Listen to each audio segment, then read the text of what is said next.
동진 스님이 분노의 정의를 해주셨어요. 분노란 무엇인가 이렇게 정의. 여러분들이 분노 강의를 들었으니까 누구에게 분노를 설명해 줄 수 있어야 되는데 분노의 정확한 정의를 아셔야 돼요. 첫 번째는 분노라고 하는 것은 그냥 분노를 내는 게 아니고 먼저 내가 원하는 게 있다는 거예요. 우리 인간들은 무언가를 끝없이 갈망을 해요. 그런데 그게 안 되면 어떠죠? 만약에 인경 스님 같은 경우는 오늘 선텐이 150개니까 150명 왔으니까 다 쓰셔야 되는데 아니 왜 다 안 쓰시고 3분의 1밖에 안 쓰셨지? 이런 생각을 하잖아요. 그러면 어때요? 기분이 어떨 것 같아요?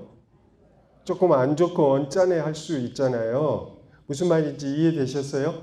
그러니까 분노라고 하는 게 원하는 게 있어요. 사람마다 상황에 따라서 원하는 게 있고 이게 첫 번째가 원하는 것이 있는 거죠. 오케이? 예, 원하는 게 있어요. 예, 그러니까 분노를 파악하기 위해서는 내가 원하는 게 뭔지를 아셔야 되고 그 다음에 두 번째는 방해하는 게 있어요. 만약에 언짢았다라고 한다고 하고 왜 선텐을 다 쓰지 않았지라고 하면 그 방해하는 것에 대한 인지가 돼야 돼요. 근데 그게 인식이 안 되면 분노를 내지 않죠. 내가 승진을 원해요. 근데 승진은 경쟁자가 많잖아요.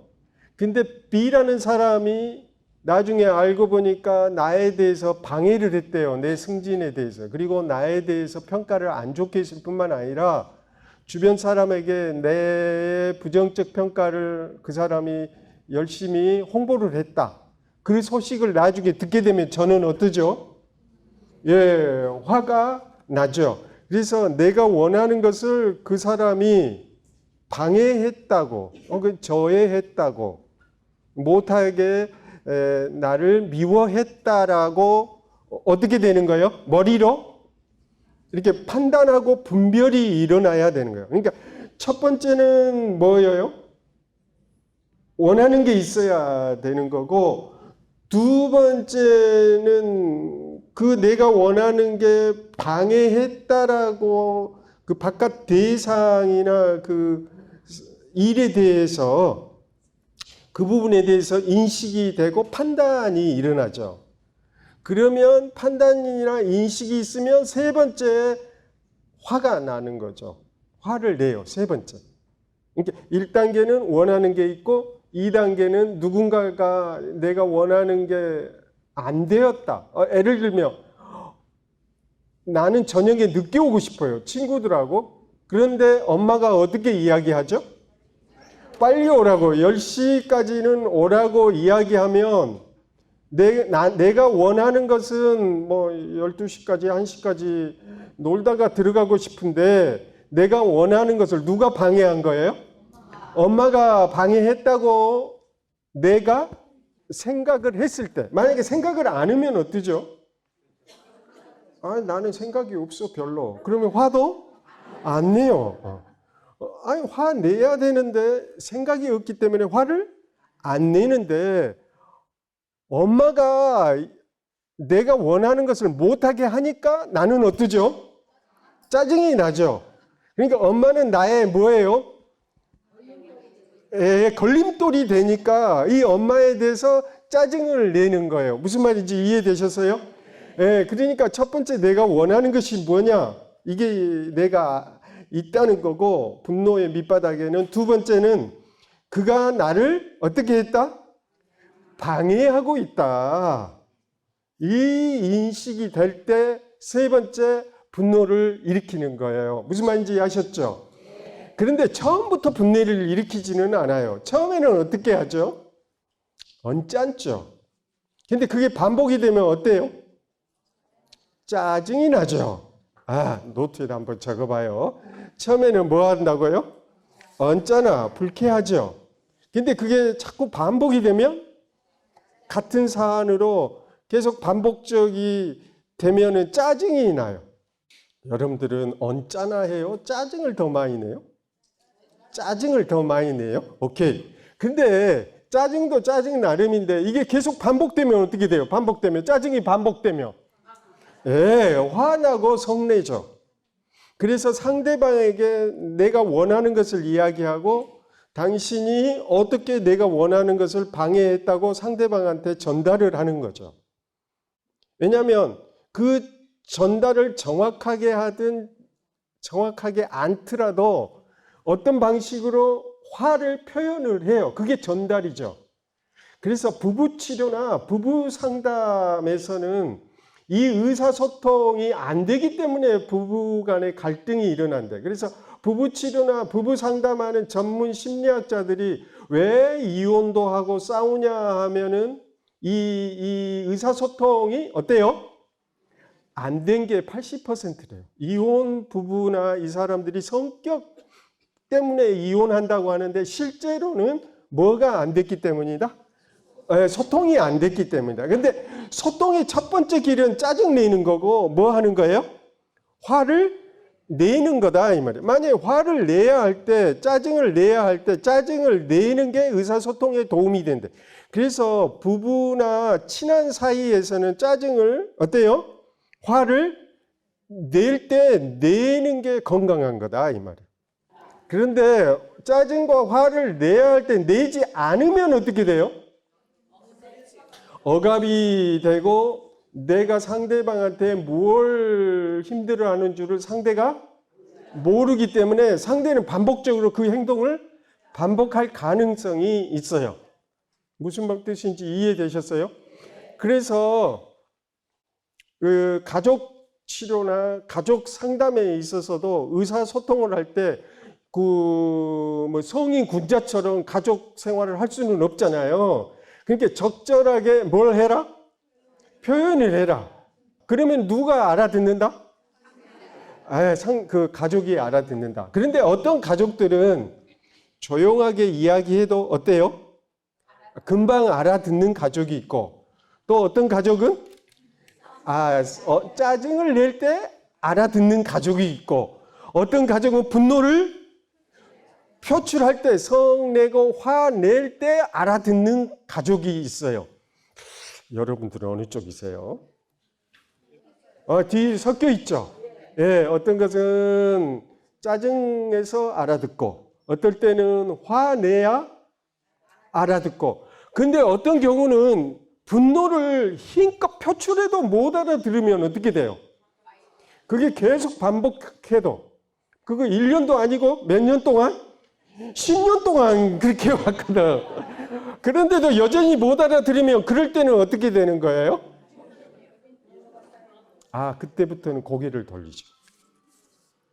진짜 위기가 와요. 그때부터는 어떻게 해요? 말을 안 쳐.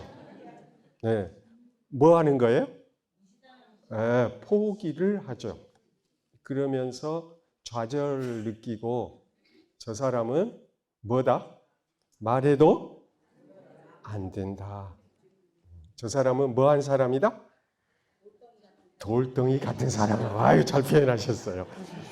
돌덩이 같은 사람이다. 저 사람은 어떤 사람이다? 철벽이다. 그러면서 좌절을 하면서 더 이상 소통하고 함께 나누려는 노력을 안 쳐. 그러면은 같이 대화도 않고 밥 먹을 때도 대화도 없고 함께 밖에 나가서 먹는 걸 야식이라고 하나요? 뭐라고 해요? 외식. 아이고 죄송해요. 외식. 그건 몰랐네요. 외식도 안 가죠. 왜냐하면 저 사람은 돌덩이니까. 근데 직장 내에서도 어때요? 저 사람은 돌덩이야 소용이 없어. 그러면은 이제 왕따가 되는 거죠. 그렇게 되면 서로 힘들어요. 그래서 이 분노가 되는데 따라서 분노 부분은 적절하게 어떻게 해야 된다? 표현을 해야 된다. 근데 분노가 넘어서면 어떻게 해요? 나의 분노를 표출했어도 여전히 고쳐지지 않고 침묵을 했고 말도 안 했음에도 불구하고 상대는 계속해서 나를 억압하고 압제하고 구박을 계속한다며 이런 일들이 10년간 계속된다면 그 다음에는 어떻게 하죠? 이런 상태, 심리적 이런 감정을 뭐라고 하죠? 증오. 그래서 이 증오가 되면 증오는 뭐예요? 누군가를 상해하고 싶은 마음이 일어나요. 누군가를 다치게 하고 상대를 신체적으로 이렇게 가해하고 싶은 폭력의 충동이 일어나요. 그러니까 분노를 넘어서 증오가 되면 상대를 죽이고 싶고 폭력을 하게 돼. 우리가 모기를 죽일 때 어때요? 모기를 죽이고 싶을 때. 여름에. 모기 안 죽여봤나요? 모기를 죽일 때 어때요? 증오가 일어나죠. 너 그냥 두지 않을 거야. 널 죽일 거야. 이런 강한 증오가 일어나면서 순간적으로 일어나죠. 그리고 손이 어떻게 가요? 탁 때리죠. 그래서 상대를 어떻게 해야겠다? 죽이겠다, 상해를 입히겠다. 이거 증오의 마음이죠. 그러니까 생명을 죽이겠다는 것은 모기를 죽이는 순간에 우리는 매번 경험해. 이제 조만간에 경험할 거예요. 왜요? 이제 여름이 다가와서 모기의 시즌이 오니까 아마도 그렇게 하실 거예요. 근데 그 순간에 심리적으로는 어떤 감정을 느낀다고요? 순간적으로 살의를 느끼죠. 그래서 이렇게 되는 게 분노예요. 그래서 그러니까 분노를 표현하는 것은 어쩔 때는 적절하게 표현하는 건데 이 증오의 단계, 분노를 넘어서 증오의 단계로 넘어가는 것은 매우 어때요? 위협적인 상황이 됩니다. 그리고 인간 사회에서 이런 위협적인 것은 1차 세계대전, 2차 세계대전의 전쟁은 극도의 증오가 폭발된 거예요. 그러니까 전쟁은 살이이고 증오의 아주 적나라한 표현이에요. 도대체 인간이란 착한가? 어떤 사람은 착하다고 해. 근데 1차 세계대전, 2차 세계대전 수많은 사람들이 죽어가는 것을 보면서 에리 프롬이라는 사람은 이 사람이 쓴 저술이 파괴란 무언가가 있어요. 그래서 그 밑바닥에는 강한 증오심이 있어서 그 파괴로 나타난다는 거예요.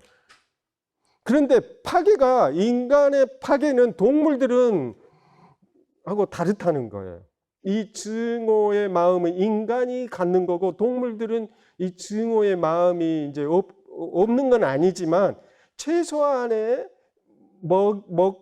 자기 배가 부르면 어때요? 이제 더 이상 그 행위를 하지 아니하는데 인간은 증오의 마음 때문에 이 전쟁과 같은 수많은 사람을 죽이고도 그것에 대해서 죄책감을 느끼지 않는다는 거예요. 그래서 이런 사람들을 우리는 사이코패스라고 그러죠. 예. 그러니까 사이코패스가 있다는 거고 이 분노를 조절하는 것은 그 인간다움이고 인간이 성장했다는 징후가 이 분노를 얼만큼 컨트롤할 수 있느냐. 그래서 그 분노를 할 수 있느냐 없느냐는 문제인데 성난까지는 좀 봐줍시다. 그런데 분노는 이제 공부를 하고 인간의 성장에서 분노 조절 장애가 됐다는 것은 심각한 어떤 문제다? 이 성장에 심각한 인격의 결손이 있다는 것을 뜻한다. 따라서 이 분노 조절이 안 되는 사람을 뭐라고 그래요? 분노 조절 장애다. 그래요. 그래서 우리 사회에서 분노 조절 장애가 앞으로 점점 심각해지고 있어요. 어떤 사람은 자기 자동차가 있는데 자기를 추월했다고 분노가 일어나서 어떻게 했어요? 10분간 뒤쫓아가서 박치기를 했대요. 그래가지고 상대가 심한 손상을 입혔다는 거예요. 근데 우리 사회가 갈수록 이렇게 분노 조절 장애에 일으키게 되면 문제가 있다. 따라서 분노를 조절할 수 있는 힘, 또 방법을 우리가 익혀야 된다 이거죠. 그러면 이 분노를 어떻게 조절을 하고 이 분노를 어떻게 컨트롤할 수 있고 분노를 어떻게 조절할 수 있을까요? 명상으로. 오케이. 그러면 우리 일상에서는 어떻게 해야 되느냐? 이제 이런 부분이 있는데 제가 여기서 제시할 게 첫 번째가 이완 명상이에요. 명상으로 구체적으로 그러면 분노 조절을 어떻게 할 거냐? 첫 번째가 뭐라고요? 이완 명상. 이완 명상이라고 하는 것은 분노를 하면 어때요? 주먹에 힘이 들어가고 어깨가 어때요? 뜨겁고 눈이 어때요? 막 빨개지고 눈썹이 막 치켜 올라가고 온몸이 투사가 되죠. 예, 이런 상태이기 때문에 긴장이 돼요. 그래서 이 긴장을 이완하는 거예요. 그러니까 근육의 긴장 상태를 이완함으로써 분노 조절이 가능해요. 그리고 행복감을 느낄 수 있어요. 그 다음에 또 두 번째 전략은 뭘까요? 첫 번째 전략은 이완 명상. 따라해 볼래요? 이완 명상. 이완 명상. 두 번째 전략이 뭘까요? 아까 동진 스님이 1교시에서 이야기했던 호흡 명상. 예. 분노를 하게 되면 스트레스 호르몬이 분비가 되고 스트레스 호르몬이 분비가 되면 온몸이 열이 나요. 근데 지난번 시간에도 이야기했듯이 호흡 명상을 하면 숨을 크게 들어 마시면 온몸이 차분해지면서 목소리도 가라앉으면서 혈압이 내려가요. 그러면서 마음이 고요하고 안전해져요. 그러면서 사태가 안정이 되고 파악이 돼요. 그러니까 호흡 명상이 분노 조절의 두 번째 키워드가 되죠. 그 다음에 세 번째 키워드는 뭘까요? 세 번째는 분노 조절에 도움이 될 수 있는 명상. 제가 오늘 소개하려고 하는 세 번째는 뭐냐 하면 자비 명상. 따라해봐요. 자비 명상. 자비 명상. 아까 이야기했잖아요. 분노라고 하는 것은 내가 뭔가를 원하는 게 있고 두 번째 조건이 뭐죠? 그렇죠. 공부 잘하셨어요. 예. 방해하는 사람이 있어요. 방해하는 대상이 있고 그 대상을 미워해요. 여러분들 뒷담화 하신 적 있어요? 저도 이따금 하거든요. 죄송해요. 여러분들도 하죠? 네. 어떤 사람은 매일 한대요. 뒷담화를, 헌담을. 근데 헌담할 때 주로 내용이 어떤 내용들이죠? 남을 단점과 악의를 가지고 상대를 비난하죠. 근데 그게 내 마음속에서 어때요? 처음부터 하는 게 아니고 마음속에서 상상을 하죠. 혼자서 혼잣말을 하죠. 감히 그럴 수 있어. 그러면 되는 거야. 그 녀석 이러니까 저러니까 아주 나빠. 이렇게 하면서 상대를 비난하는. 그렇게 헌담을 계속 반복적으로 하게 되면 마음이 어떤가요? 머리도 아프고 또 어때요? 내 마음을 내가 도끼로 찍는 것처럼 내 마음이 불편해요. 그럼 이런 마음을 다스리려면 어떻게 해야 되냐면 그게 자비명상이에요. 나를 방해했어. 그러니까 너가 나를 방해했어? 좋아. 그럼 나 10배로 보복할 거야. 그렇게 해서 헌담을 해요. 근데 그 순간에 어떻게 하는 거예요? 그를 향해서 행복하기를. 그 애가 편안해지기를. 그가 안락하기를. 이렇게 기도를 한다면 어떨 것 같아요? 제일 먼저 누가 그 혜택을 입죠? 내가 헌담했던 나의 그 불편함과 역겨움과 그 고통스러움이 그가 행복하기를? 따라해 볼래요? 그가 행복하기를? 그가 편안해지기를? 그가 안락하기를? 하고 나니까 어때요? 기분이? 편안해져. 그러니까 이 자비 명상이 분노 조절의 세 번째 아주 결정적 역할을 해주는 요인이에요. 행복해지고 싶으세요? 그러면 이 세 가지를 하셔야 돼요. 근데 오늘 그러면 이 세 가지를 연습을 할 거예요, 여기서.